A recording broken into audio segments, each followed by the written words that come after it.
Nimefika hapa Nyanyuki.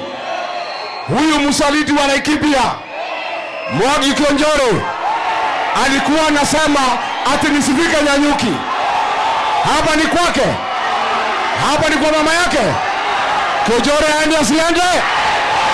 Kionjore ni msaliti si msaliti? Mimi nataka niseme leo, nimekuja hapa Laikipia tuelewane na watu wa Laikipia ya kwamba msaliti wa jamii yetu ambaye anatuuza kwa kasongo, ambaye anahujumu wa Kikuyu, ambaye amehangaisha wa Kikuyu, ni huyu msaliti Mwangi wa Kionjore, msaliti wa jamii yetu. Kionjore aende asiende? Kionjore aende asiende?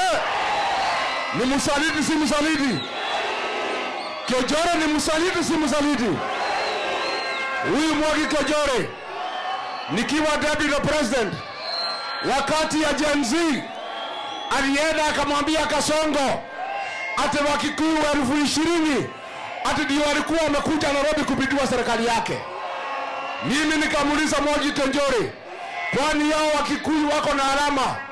Ulijua ni wa Kikuyu namna gani? Alitaka Kasongo auwe wa Kikuyu.